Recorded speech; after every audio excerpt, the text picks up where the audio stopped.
Acabem una de les setmanes políticament més convulses dels últims temps, arran dels casos de les escoltes i l'espionatge polític a Catalunya, que al costat dels casos de corrupció que també s'han anat coneixent els últims mesos, les últimes setmanes, doncs alteren d'alguna manera el que havia de ser l'agenda prioritària de la política catalana durant aquesta legislatura. Per una banda, la lluita contra la crisi i les seves conseqüències socials, i també el pla pel dret a decidir, per exercir aquest dret a decidir. Aquestes qüestions preocupen els ciutadans, però preocupen també d'una manera especial els polítics, perquè és una deriva, és una situació que té un futur imprevisible. En parlem avui amb el president d'Esquerra Republicana de Catalunya, Oriol Junqueras. Senyor Junqueras, benvingut. Hola, benvinguts. Volia saber, vostè pren precaucions quan parla amb algú per telèfon o quan es troba amb algú per dinar?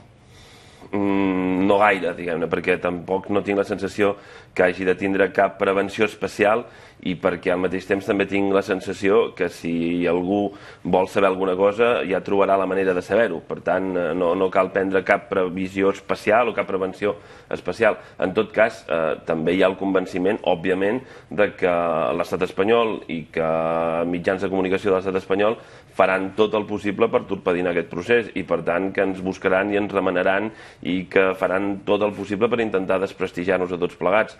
Aquí el mal és que probablement, en alguns casos, hi ha coses que no s'han fet bé. En alguns casos, alguns partits polítics potser no han fet les coses bé, alguns empresaris no han fet les coses bé, o alguns mitjans de comunicació no les han fet bé, però també és evident que alguns ho han fet tot bé, o almenys fins ara no ens han trobat res, i per tant és molt important saber distingir una cosa de l'altra. Vostè té la sensació que Esquerra, que és veritat no ha merescut cap titular en aquest gènere periodístic de la corrupció, de les escoltes, etc., almenys en aquest moment, està blindada contra la corrupció? Jo no puc assegurar res, òbviament. En tot cas, el que sí que puc dir és que nosaltres fem tot el possible i farem tot el possible perquè aquest tipus de males pràctiques no passin, que de moment sembla que ho hem aconseguit o que ho anem aconseguint, i que en tot cas, si en algun moment es produís alguna cosa, intentarem prendre decisions de la forma més clara i explícita possible, perquè el que hauríem de dedicar-nos tots plegats, diguem-ne, no és a parlar de les escoltes d'un mitjà, del que diu un altre mitjà, de l'acusació d'aquest contra l'altre. Hauríem de deixar que la justícia fes la seva feina. Els partits que tinguin alguna implicació en aquests casos el que haurien de fer és fer net d'una vegada, perquè el que hauríem d'estar parlant és de les empreses que tanquen, de la gent que es queda a l'atur. I per posar-ne només un exemple i que s'entengui bé, jo ahir dissabte vaig anar a Sant Vicenç de Castellet, on tanca una planta amb 135 treballadors. Això és un problema de debò. Aquí sí que tenim un drama colossal i el tenim ja, i això no és ni una suposició ni una acusació, és un fet real, i és aquí on hem d'intervenir, i és aquí on hem de trobar solucions. I al cap d'una estona vaig anar a Santpedor i vaig anar a visitar una escola que pateix pel seu futur, i aquest és un problema real que el tenim ara, i això no és una suposició ni una acusació ni un titular d'un diari fonamentat potser en el no-res. I per tant, nosaltres, tots nosaltres, no només els que ens dediquem en aquest moment de la nostra vida a la política, sinó el conjunt de la nostra societat, el que hauríem d'estar és abocant tots els nostres recursos i tots els nostres esforços en intentar ajudar la gent que més pateix, a la gent que més ho necessita, i aquella gent que més ens pot ajudar a sortir de la crisi.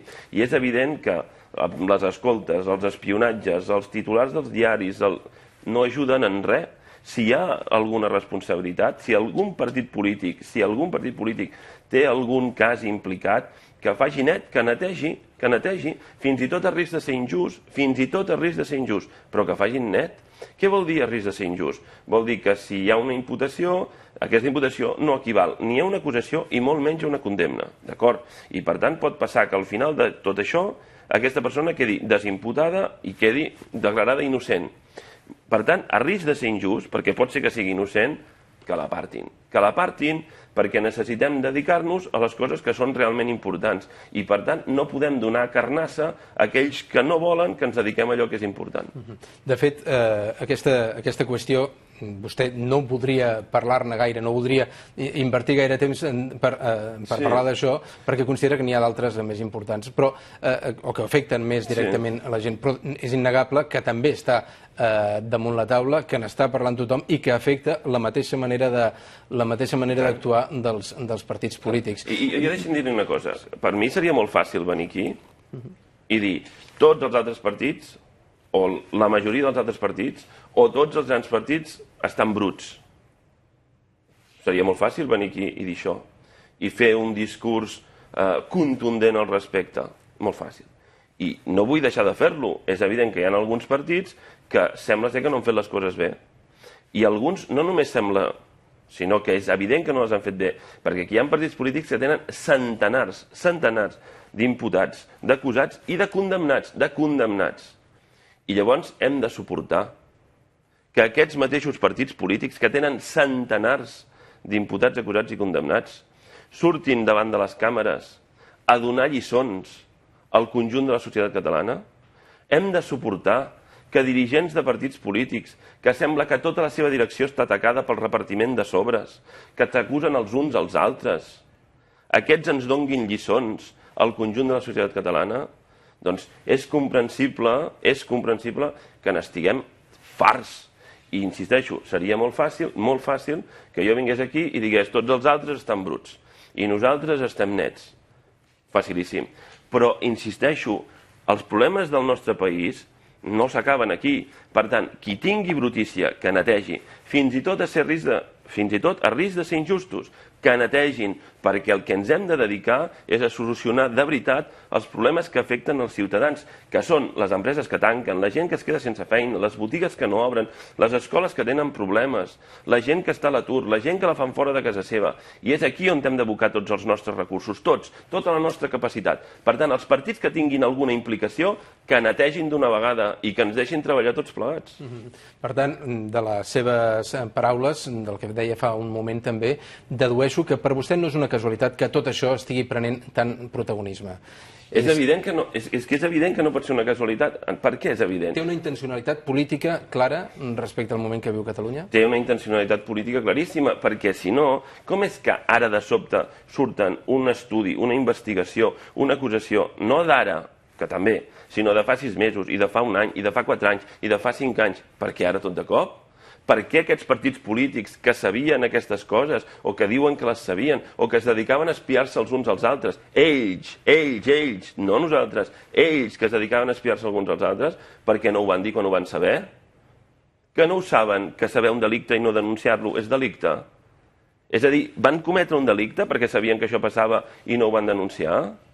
Doncs si van cometre un delicte, que la justícia actuï ràpid, i que els partits polítics facin neteja, i que a risc de ser injustos facin neteja de les persones que estan implicades en aquest tipus de casos, encara que després potser es pugui demostrar que eren innocents. Ja els repararem,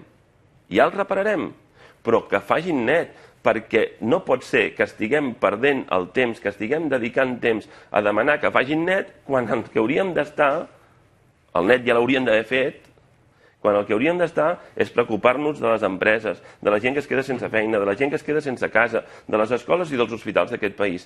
I nosaltres ens volem dedicar a això. I insisteixo, per mi seria molt fàcil venir aquí i parlar de tot l'altre. Seria molt fàcil parlar de corrupció perquè a mi no m'afecta. Parlar de corrupció perquè afecta als altres. Seria molt fàcil.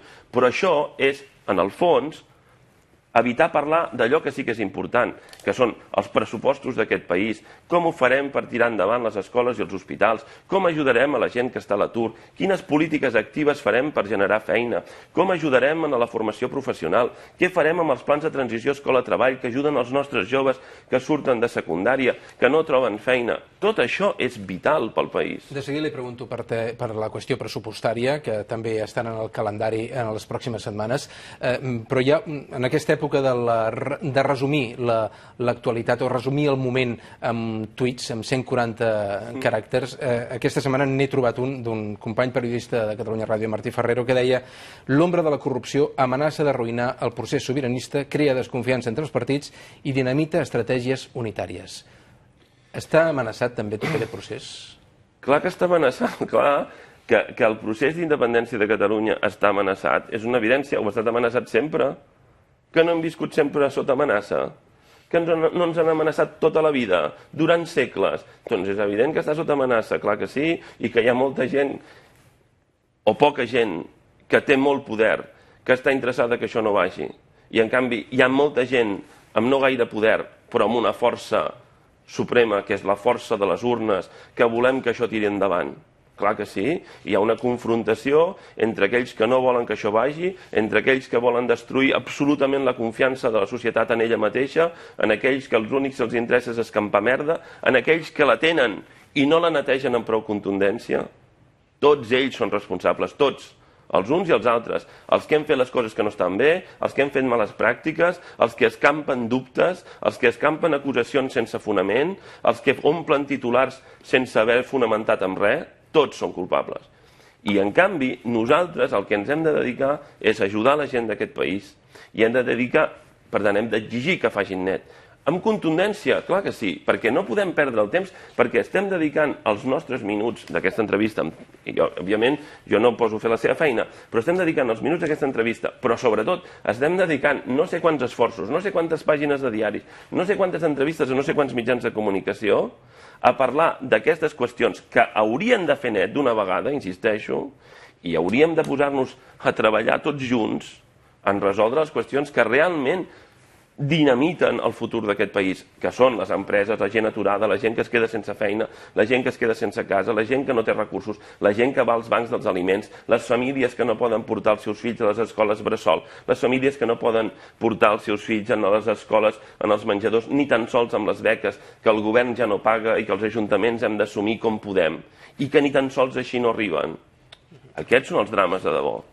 Aquest fer net que vostè diu representa també una certa voluntat de regeneració democràtica. Del tot. La regeneració democràtica, però, la poden dur a terme els mateixos partits que han permès, d'alguna manera, que el sistema arribés en aquest estat? Doncs potser no. Potser no. I precisament per això els ciutadans han de ser conseqüents i han de votar, si és que ho volen fer net de debò, han de votar en aquells que no tenen aquest tipus d'implicacions. Perquè al final el poder en mans de qui està en mans dels ciutadans que voten. I per tant els ciutadans hem de ser conscients que amb el nostre vot podem canviar les coses de debò.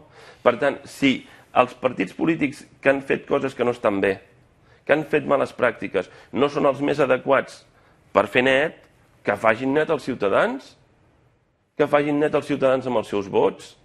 I si els partits polítics que no han fet les coses bé, els que no les han fet bé,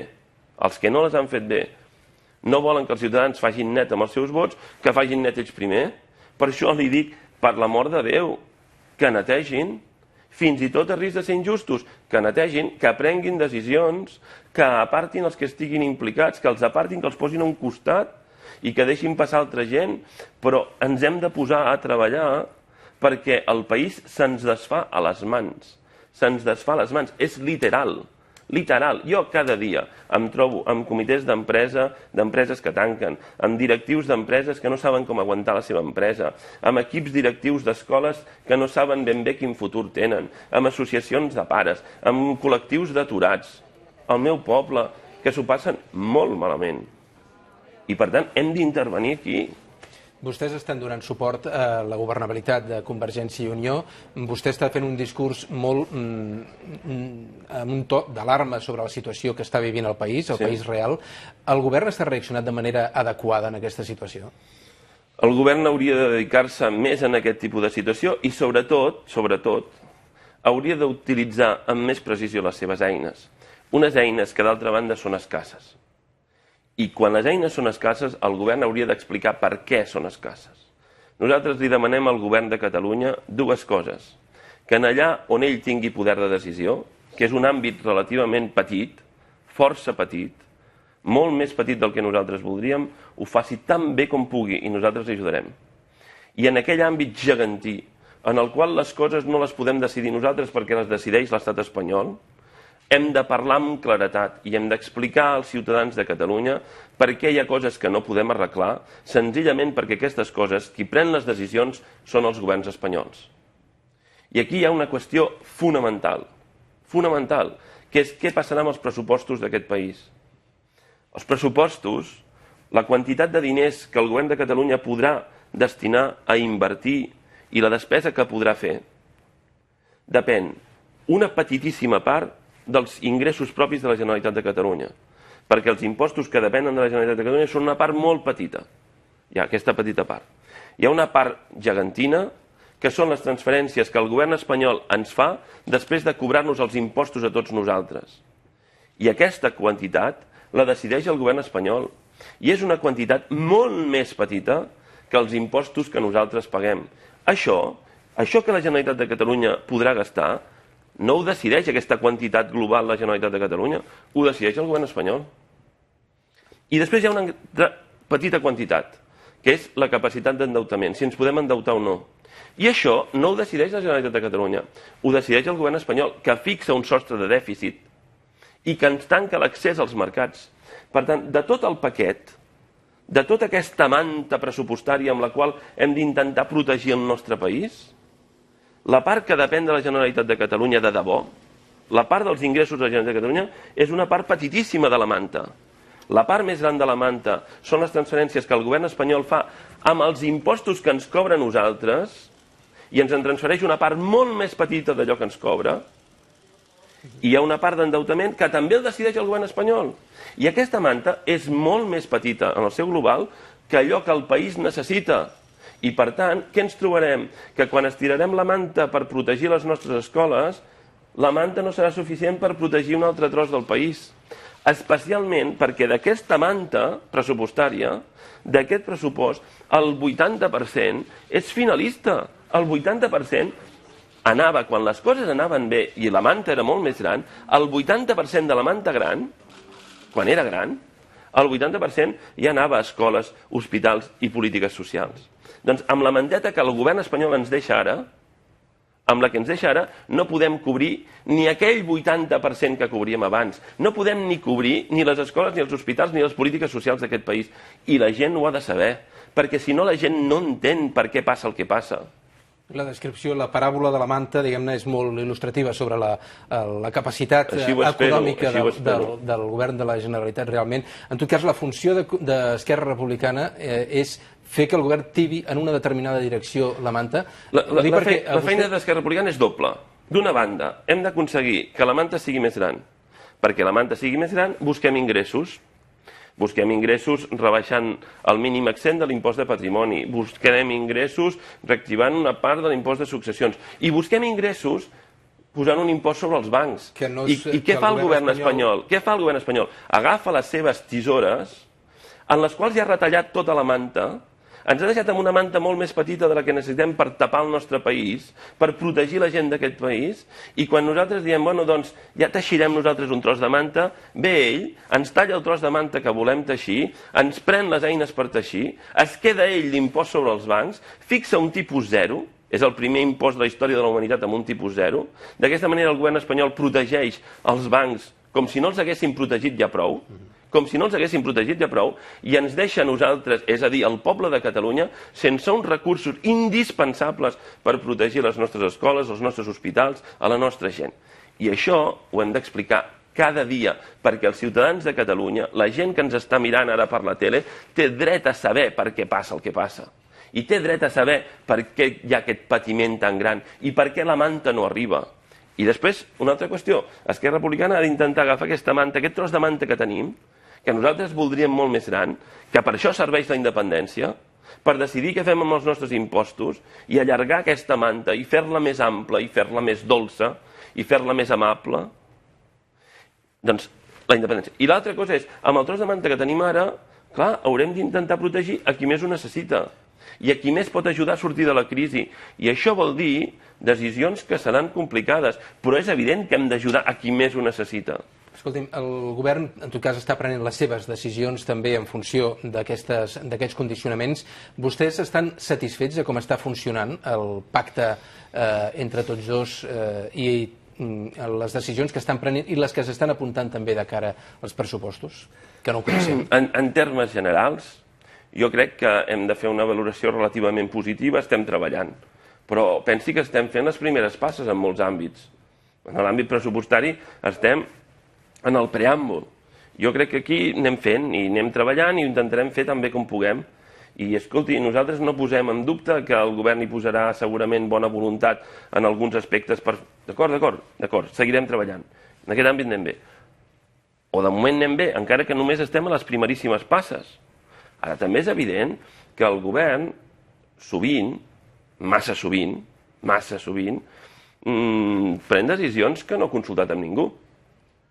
Quan se'n va a la taula de funció pública i diu retallarem 700 milions, el govern no ha consultat amb nosaltres, I això s'haurà de votar un dia en el Parlament, o directament, o a través de pressupostos, o a través d'esmenes pressupostàries. No ho han consultat amb nosaltres. Per què 700? Per què no 600? Per què no 500? Per què no 750? Per què distribuïts d'aquesta manera i no distribuïts d'aquesta altra? Nosaltres no ens sentim implicats en allò que no ens consulten. Però m'està dient que el govern no té garantit el suport d'Esquerra Republicana als pressupostos? Òbviament, no el té garantit. El tindrà garantit si ho fan bé. El tindrà garantit si ens posem d'acord. Si no ens posem d'acord, òbviament no el tindrà garantit. Clar, només faltaria. Qui es pensa que Esquerra Republicana, que votarem el que ens digui? No, home, no. Ens haurem de posar d'acord i ens haurem de posar d'acord. No només el govern i Esquerra Republicana, ens haurem de intentar almenys posar d'acord el govern, Esquerra Republicana, els sindicats, les patronals i la majoria de la societat. Ens haurem d'intentar posar d'acord. I per poder-nos posar d'acord cal explicar a la gent què és el que passa. I insisteixo, el que passa és que la capacitat que nosaltres tenim, nosaltres, societat catalana, nosaltres, govern de Catalunya, nosaltres, Generalitat de Catalunya, nosaltres, institucions catalanes, tots junts, tots els que ens estan mirant per la tele, la capacitat de decisió real que tenim és sobre una part petitíssima d'aquesta manta pressupostària amb la que hem de protegir tot el país, perquè els ingressos, els impostos que depenen de la Generalitat de Catalunya són una part molt petita.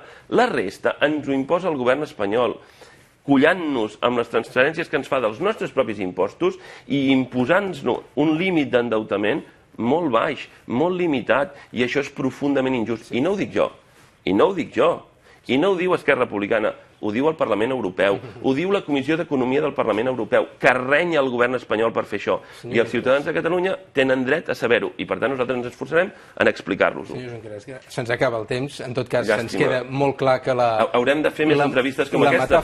La metàfora de la manta és el que ens ha d'ocupar segurament en les pròximes setmanes, quan ja entrem de ple en aquest debat. Espero que ens veiem aviat, aquí i en tot arreu, que ens veiem aviat, perquè ho hem d'explicar molt als ciutadans. D'acord, senyor Junqueras, gràcies per la seva intervenció avui a l'entrevista de diumenge, i a tots vostès també, gràcies per la seva atenció. Quedem emplaçats per diumenge que ve amb una altra entrevista entorn a l'actualitat.